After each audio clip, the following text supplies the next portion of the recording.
Hello, xin chào tất cả các bạn. Chào mừng các bạn đến với video tiếp theo của tôi. Mình là Thiện đây và hôm nay mình sẽ thực hiện thử thách mà do thằng bạn tôi đặt ra. Đó chính là làm món dễ nhất mọi thời đại. Nhưng mà món này tôi không biết là có ai làm. Đó chính là món ổi tẩm bột chiên. Ok. Và hôm nay thì mình sẽ tỏ ra khẳng định là chuyện đấy là có thật. Ok, và đây là những nguyên liệu ngon, rất đơn giản nha, có những nguyên liệu như là nước này, bột này, ổi này, dầu ăn và đặc biệt không phải thiếu đâu chính là cái chảo đấy. Ok, bây giờ mình sẽ tiến hành trộn bột đấy nha. Ok, bột đấy, hôm nay mình sử dụng bột chiên giòn để khi mà ăn nó rất giòn.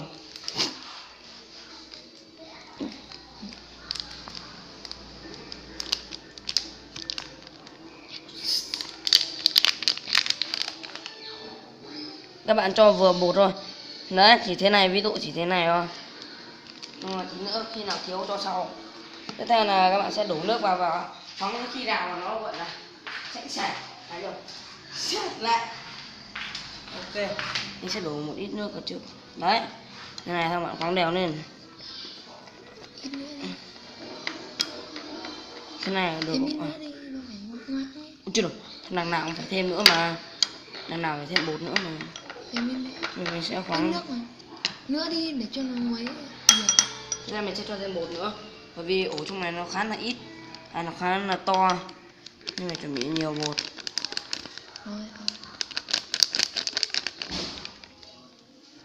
Không biết cùng này nước được chưa nhỉ? Như tôi hơi đặc nhỉ, thêm một tí nữa đấy. À không, lại thế hơi loãng. Đấy, thế này đủ rồi, thề luôn các bạn, thề luôn các bạn là thế này đủ. Bà thích. Ok, bây giờ là mình sẽ cho chảo nóng lên, và trong lúc khi chảo nóng lên này thì mình sẽ ăn dầu. Trong lúc chảo được tắt. Ok các bạn, bây giờ trong lúc chảo nóng lên nhá, đây các bạn coi cho các bạn xem. Trong lúc chảo nóng lên thì bọn tôi sẽ trộn ổi với cả bột nhá. Đây, đầu tiên mình sẽ cho một miếng ổi vào bột đấy, để cho ổi ngấm đều vào trong bột đấy. Các bạn nên cho mấy miếng liên tục nha, đấy, 3 miếng liên tục đấy, các bạn trộn đấy. Chảo nóng đấy. Ok, các bạn cho cả, bây giờ chảo nóng rồi, nếu cho dầu cho vào trên thử đây. Chưa được nè, chưa được các bạn ạ, chảo cũng chưa nóng lắm. Chốt tiếp đi. Ba miếng đầu tiên là chiên một miếng cái thứ nhất. Nhưng một tí một tôi sẽ chiên thử này. Lại rồi nhanh cho vào. Em tôi sẽ cho vào. Chỉ được, lâu, chỉ phải lâu. Chỉ mẹ tao đặt bột cho vững mồm.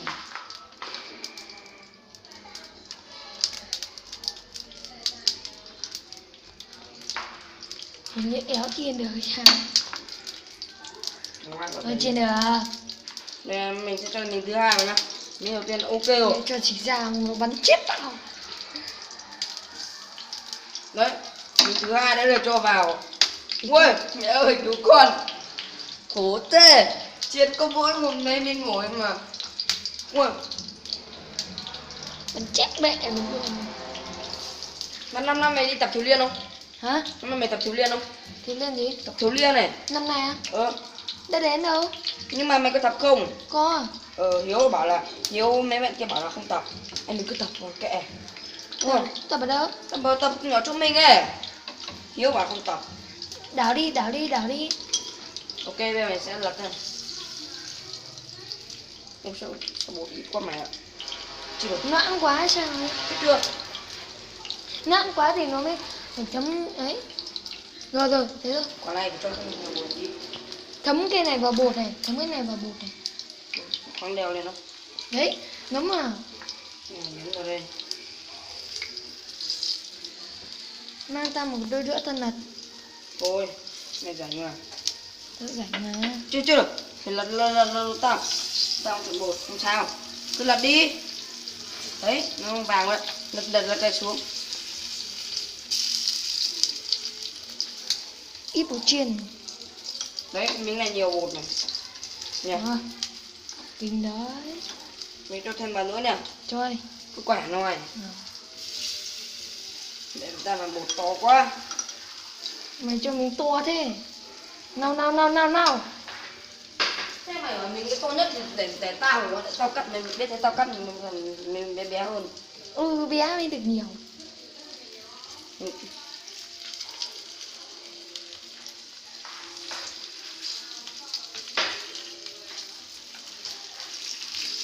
Ok, thằng bạn tôi nó đang lật, nó thể hiện trình độ lật của nó. Bây giờ tôi sẽ quay hộ nó. Đây chính là thằng bạn tôi, nó tên là Linh. Năm nay nó lên lớp 7 thì lớp 6 là trung bình. Tôi quay đi nào, bên nó sẽ thể hiện là chủ tài lật nó. Đấy, nó lật mình rất là to. Từ từ cho chín bột đã. Chín rồi. Mày chín có cần kẹt phải vàng lên. Em biết ổi nó có mềm mềm không nhỉ? Ủi mềm, tao vừa cắt mà. Mong kia đây. Nhưng mà từ từ, hãy bỏ miếng bé chút đi. Miếng bé hình như chín rồi sao ấy. Đúng không? Không miếng bé cả, đấy. Chín rồi, nhẹ cứng rồi ấy. Chưa rồi. Đi. Bây giờ tôi sẽ cho đĩa nha. Nào Tôi đi. nên chấm tương ớt không? Có à? Rồi. Đấy, một miếng đâu hoàn thành nha, các bạn không ngon không? Miếng ấy hình như chưa được các bạn. Không, chín rồi, tại vì ở đây nó Thôi được, bột. cho đi. Rồi. Bây giờ được 2 miếng. Các bé thì xèo không? Các bạn bé đi xèo nữa. Ui, cứ lật đi. Rồi, cho miếng thứ 3 vào. Cho miếng cuối cùng. Nên cho tao đang cầm quay. Này. Ui, cẩn thận cái đũa thôi. Bây giờ thằng Linh tôi sẽ cho lớp miếng cuối cùng là mình gồm thật là to à. Và tôi sẽ là người ăn miếng này. Có cút. Bố mẹ tôi sẽ là người ăn miếng này. Thằng Linh chỉ là người thử thách tớ rồi. Đấy. Ôi, bỏ ra để tôi đâu. Đổ mẹ vào. Đúng rồi đấy, đổ vào. Đổ một ít thôi. Đấy, cứ đổ đi. Đổ là xung quanh nó. Đấy. Trời ơi. Các bạn như là ổi tưới sữa chua nhá. Đây là món ổi tưới sữa chua. Được thấy không? Còn cưng kia bột thì kệ nó. Hay là cho miếng này lại vào đi. Thêm. Hay rồi, mày trộn thêm một lần nữa. Mày lấy cái nhúng vào đây. Chú nhúng cả 2 miếng luôn. Tôi sẽ cho thêm nhiều hơn. Đúng rồi. Tôi sẽ cho nó 2 lớp áo nhá. Đây, một miếng cuối cùng. Cố gắng nhét vào một chỗ con nhá. Đây, mình cuối cùng đây. Mình cũng là miếng đầu tiên. Nên thành bánh rồi mẹ. Kệ. Tí nó ăn mình phê chứ. Tí nữa cho các bạn xem nó giòn rụm này lại mình. Dí sát vào mồm mẹ rồi cắn phát. Ta sẽ làm bánh. Rồi các bạn ơi, bây giờ món ổi chiên tôi thành bánh rồi. Lấy cả ổi chiên nữa. Món sắp chín rồi nhá. Anh em mình đợi thêm mấy phút nữa. Hiện tại em đang là 8 phút. Ok. Và bây giờ cũng chả biết làm gì. Thì đây nhá. Bọn tôi sẽ gọi là tổ chức một cái đây. Tôi sẽ dừng lại để nhìn nhá. Đấy, đang quay. Và tôi sẽ ăn thử miếng này xem nó chín chưa. Nếu mà chín rồi thì bọn tôi sẽ cắt ra. Ok. Mình đang Linh ăn lâu ấy. Rồi, ngon thế. Ngon. Ê, ngon cực các bạn ạ. Ok rồi. Tôi bón cho thằng quay phim thôi. Ngon. Một máy à bà. Muốn cô cay ở mặt tớ không nào? Không rất máy. Mặt tớ sẽ tao. Đây là tôi sẽ gấp ra đĩa. Ủa rồi. Chín quá. Gấp mấy miếng này ra và chiên thêm một tí nữa để cho nó cháy. Gắp bột ra. Bây giờ gấp bột ra này. Gắp bột ra xong bọn tôi em sẽ ăn đi cho chó ăn. Thật sự bọn tôi làm món này cũng chẳng làm đánh ổi đâu. Đây, miếng này chưa chín này, tí nữa phải lật xuống. Mẹ bày mẹ. Mày lật xuống miếng đấy xuống. Ui, cháy. Lật đi, đấy ngoài lật của đấy. Miếng này chín nhở? Miếng này vẫn ngon. Ừ. Miếng này chín nhất. Cho này. luôn. Đây, chính là miếng ngon nhất của chúng tôi. Không quay lét được các bạn ạ. Đấy. Miếng này cũng ngon. Máy của tôi chỉ quá rẻ, máy của tôi rẻ tiền, nhưng mà ngày xưa máy này thuộc dạng đắt tiền đấy nhá. Máy này, cái này là nó không có bột, nó bị rụng hết Đây bột là ra. ổ chiên. Miếng này thì to quá, ở miếng này quá trông, miếng này trông ngon giống bánh tôm Miếng này cho mẹ cậu, miếng này cho bố cậu, còn miếng này là của cho tớ. không. Miếng này của cậu, Miếng này chia đôi, không phải là miếng này thì cho Uyên ăn nốt đi. Rồi. Bột này á, làm gì? Bột mình ăn ngu thế. Bột mình chấm tương ớt ăn à? Thì đương nhiên ổi chấm tương ớt xem. Ổi chấm tương ớt xem vị nó như thế nào. Ok, để xong rồi nhá. Đấy, bọn tôi chiên xong rồi. Đây là Mày tắt bếp ga từ lúc nào đây? Làm nó không nóng không ấy cả. Nào, tao tắt bếp ga lúc nào ấy? Ôi, chưa được nhiều bột lắm. Đây nào, đây. Nào, đấy, xong. Giờ tôi sẽ Đấy. mang ra để lấy Ok. tương ớt. Để tao lấy cho. Tao lấy. Phải cần đĩa. Đĩa không đủ, đây này. Cái đồ đó này. Rất là thơm Mày các bạn phột, ạ. mày phột vừa rồi. Cái này Bây giờ tôi đã cho tương ớt trên su vào. Và đây chính là ổi của chúng ta. rất là thơm các bạn. Ui thơm vào lò. Tương này được chưa? Nữa. Anh em mình phải ăn nhiều. Thôi thế rồi. Ok, cùng ngày tôi ngốt nha, anh mình sẽ ăn đủ. Ok, bây giờ chúng ta sẽ tắt trong này đi. Đó. Có chấm tương ớt đâu. Đây. Giờ bây giờ tôi sẽ mang ra ngoài. Đấy. Cầm thêm cả ổi chỗ điểm. Đấy. Bây giờ trước khi ăn ấy thì bọn tôi phải đi làm mời bố mẹ đó. Ok, đây chính là món ta và được uống với xe sủi. Ổi này ra và tôi đã làm được thành món ổi chiên. Từ cỏ ổi này ra tôi ăn là món ổi chiên. Bây giờ thì tôi sẽ mời bố mẹ tôi ăn trước nha. Đấy, ok. Đấy, miếng mẹ tớ là miếng nào nhỉ? Đây. Đây. Đây là miếng bố Thôi cậu. từ mời bố tớ trước á. Chưa rồi. Mang Hình như bố tớ hình như chưa chín. Chín rồi. Đây Đây là- tôi chọc chưa? Chọc đây. Cứng lắm các bạn ạ. Nó quá là cứng. Miếng mẹ cậu. Mời bố ăn rồi. Ăn thử Bố tớ đâu rồi? Ăn thử đi. Thôi bây giờ bây giờ để ra đây. Phải làm bỏ hết đồ ra. Để cho dễ. Đây, để này ra đây. Bây giờ cho nó quay nhọn để tao quay cho. Đây thế này. Nghĩ gì không nhỉ? Không đủ. Uyên ơi. Mày nhìn thấy Uyên à? Rồi, mẹ tao quay nhọn. Ok, mình sẽ ăn thử này. Đây mình bố tôi sẽ để đây. Đây là Từ từ đã. đây chỉ là miếng ổi rất là ngon đây mình kỹ nhá. Chấm tương ớt. Ok. Ăn thử đây. Quay hẳn nói. Ăn đè. Rõ à? Đến nhân tao. Mày quay ra để tao thử xem nó có ngon không. Ui, Ủa chứ làm nó vị ngọt, rất là giòn. Đấy, Ninh ăn. Đấy, nhai đi. Đấy các bạn nghe giòn không? Ngon Rất là quá. nóng nhá. Thì tôi sẽ cho Biên ăn thử nha. Nha em tôi. Đấy. Đây cho Biên ăn miếng này. Bé tí nhất đấy. Đấy. bỏng lắm. Chấm tương ớt không Uyên? Đây, tôi sẽ ăn thử nào. Nào. Ăn thử đi. Mẹ cắn mạnh vào. Đấy. Ngon không? Ngon không? Bỏng không? Nó Viên đều cảm nghĩ khen món này đi. Nói gì? Ngon không? Món này vừa giòn ngon. Tốt. Ok, nói đi ra chỗ khác. Em làm tôi sẽ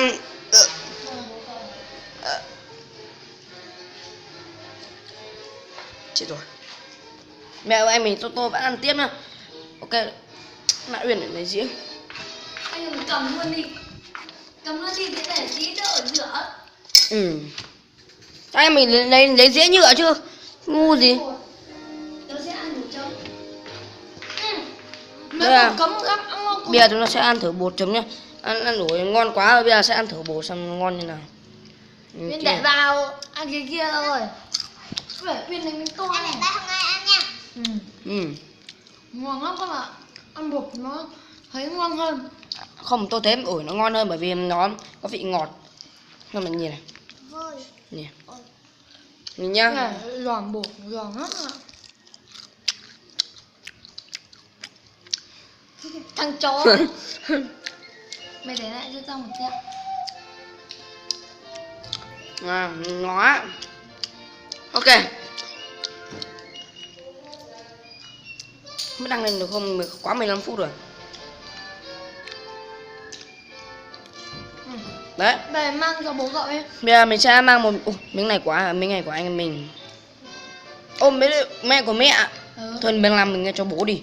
Bố tớ không ăn nhiều đâu. Bố tớ ở ngoài kia.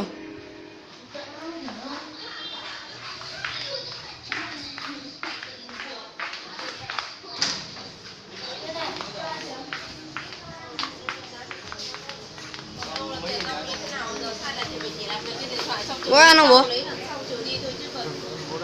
Quay lại gì đâu. Ôi tầm bột chiên ạ. Bổ ít tầm bột chiên, có cái bột đâu làm nào mà không dính vào thế. Ít bột quá. Đây là mẹ.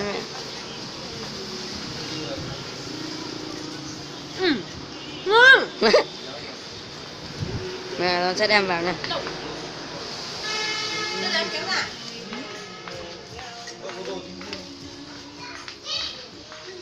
Mẹ bố mẹ tôi đơm mỗi ngày một miếng, cuối cùng là vẫn còn là giữa miếng đấy. Rồi tôi sẽ ăn thử miếng này xem vị nó như thế nào.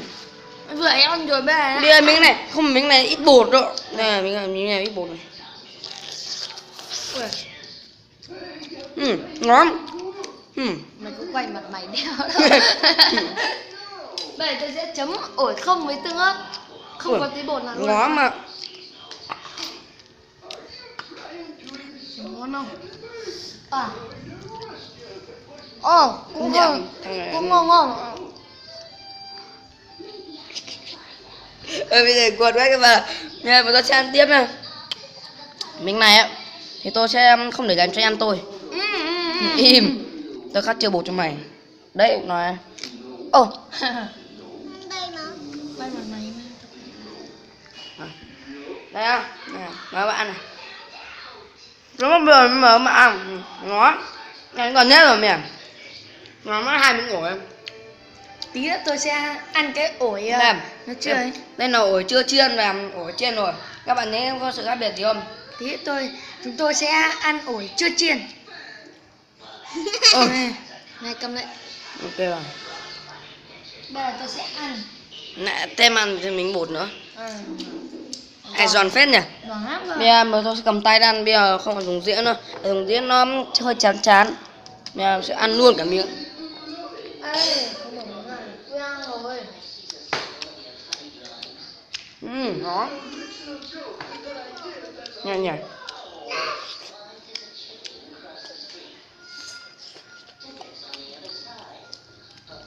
Nhìn kỹ tao. Ok, bây giờ mình ăn. Ê, đạn ổi ở chỗ này mềm mềm. Và video tôi nên kết thúc. Xin chào bạn, bye bye. Nếu các bạn thấy video này hay, hãy cho mình một like, một share, đặc biệt là subscribe để xem những cái mới nhất nào. Ok, và nếu các bạn mà thấy món này ngon đấy, các bạn cũng nên làm thử. Nó rất đơn giản. Bye bye. Chỗ này mềm cực tiện này. Kìa.